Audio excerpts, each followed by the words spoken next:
దేవుని పరిశుద్ధమైన నామానికి మహిమ కలుగునుగాక. అనుదిన దైవ కృపా కార్యక్రమం ద్వారా ఈ దినాన దేవుని మాటలు వింటున్న దేవుని ప్రియులైన మీ అందరికీ హృదయపూర్వక ధన్యవాదాలు తెలియపరుస్తున్నాం. ఈ మాటలు వింటున్న మిమ్మల్ని నిశ్చయంగా నా దేవుడు దీవించి ఆశీర్వదించునుగాక.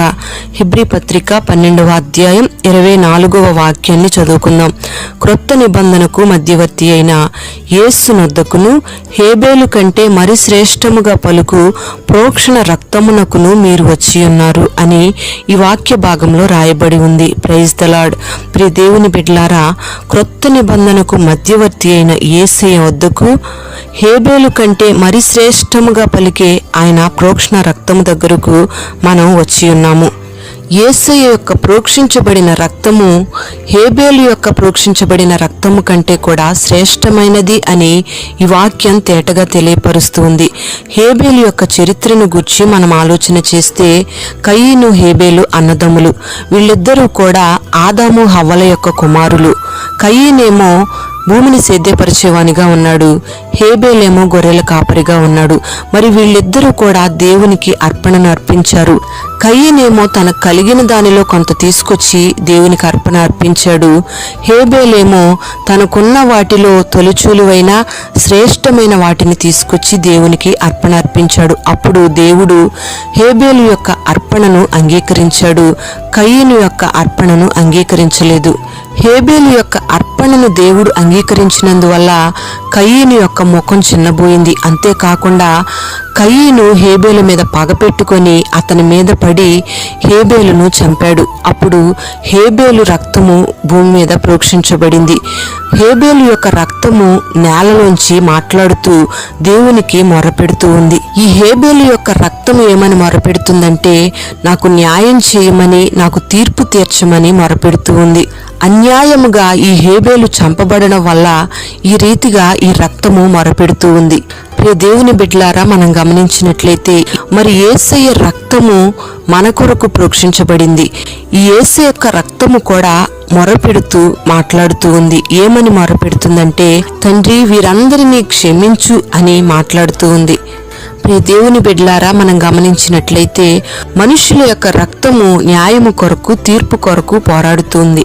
మరి యేసయ్య యొక్క రక్తము మన క్షమాపణ కొరకు, మన పాపముల విమోచన కొరకు, మన విడుదల కొరకు దేవుని యొద్ద మొరపెడుతూ ఉంది. ప్రియ దేవుని బిడ్డలారా, మనం గమనించినట్లయితే అందుకే యేసయ్య యొక్క రక్తము శ్రేష్టమైన రక్తముగా మార్చబడింది. మరి ఆ శ్రేష్టమైన రక్తము యొద్దకే మనమందరము కూడా వచ్చాము. ప్రతి ఒక్కరిని క్షమించగలిగిన ఈ ప్రోక్షణ రక్తము యొద్దకు ఎవరైతే వస్తారో వాళ్ళ యొక్క పాపాలు క్షమించబడతాయి, వాళ్ళ యొక్క రోగాలు స్వస్థపరచబడతాయి, వాళ్ళకున్న సమస్యలు తొలగించబడతాయి. ఈ లోకంలో ఉన్న ప్రతి విధమైన దోషము నుంచి, శాపకరమైన అనుభవాల నుంచి ప్రోక్షణ రక్తము ద్వారా వారు విడుదల పొందుకుంటారు.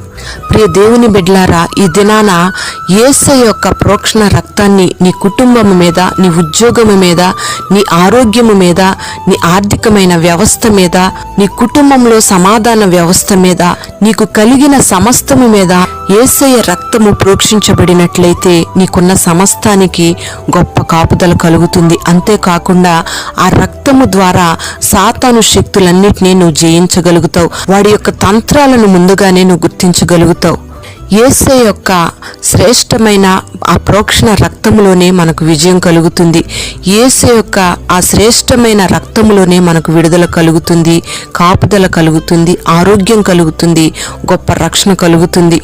ప్రియ దేవుని బిడ్డలారా, మరి శ్రేష్టముగా పలికే యేసు యొక్క రక్తము యొద్దకు నువ్వు వచ్చినట్లయితే, ఆయన రక్తాన్ని నువ్వు ఉచ్చరిస్తూ ఉన్నట్టయితే, ఆయన రక్త ప్రోక్షణను నువ్వు నీకు కలిగిన సమస్తము మీద ప్రోక్షించినట్లయితే నీకు అన్ని విషయాలలో జయం కలుగుతుంది. నువ్వెక్కడ అడుగుపెట్టినా సాతాను శక్తులన్నిటినీ, అపజయాలన్నిటినీ జయించగలుగుతావు. ఓ జయ జీవితాన్ని నీ సొంతం చేసుకోగలుగుతావు. మరి యేసు యొక్క ప్రోక్షణ రక్తము దగ్గరకు నువ్వు రాగలిగితే దేవుడు నిన్ను గొప్ప ఆశీర్వాదాల చేత నింపబోతూ ఉన్నాడు. ప్రార్థన. పరిశుద్ధుడైన తండ్రి, ప్రేమ కలిగిన దేవానికి స్తోత్రం చెల్లిస్తూ ఉన్నాం. ఈ దినాన ఈ మాటలు విన్న నీ బిడ్డల్ని మీరు ఆశీర్వదించండి. నీ బిడ్డల కుటుంబ వ్యవస్థ మీద, నీ బిడ్డల ఆరోగ్య వ్యవస్థ మీద, ఆర్థిక వ్యవస్థ మీద, నీ బిడ్డలకు కలిగిన సమస్తము మీద నీ రక్తాన్ని ప్రోక్షింప చేయమని ప్రార్థన చేస్తూ ఉన్నాం ప్రభా. అయ్యా, నీ రక్త ప్రోక్షణ ద్వారా నీ బిడ్డల మీద ఉన్న ప్రతి శాపకరమైన పాపపు అనుభవాలను మీరు తొలగించండి. నీ బిడ్డలను మీరు పరిశుద్ధపరచండి. నీ రక్త ప్రోక్షణ ద్వారా ప్రతి బిడ్డను మీరు స్వస్థపరచండి. ప్రతి కుటుంబాన్ని మీరు బాగు చేయండి. ప్రతి బిడ్డను మీరు రక్త ప్రోక్షణతో నింపి రక్షణ అనుభవంలోకి మీరు నడిపించమని ప్రార్థన చేస్తూ ఉన్నాం ప్రభా. ప్రతి ఒక్కరూ కూడా శ్రేష్టమైన నీ రక్తం యొద్దకు వచ్చేటట్లుగా మీరు సహాయం చేయండి. కుటుంబాలన్నిటి మీద నీ రక్తాన్ని ప్రోక్షింపచేసి క్షేమాన్ని, ఆశీర్వాదాన్ని నీ బిడ్డలకు మీరు అనుగ్రహించమని నజరేయుడైన యేసు పరిశుద్ధ నామంలో ప్రార్థించి వేడుచు ఉన్నాము తండ్రి. ఆమేన్.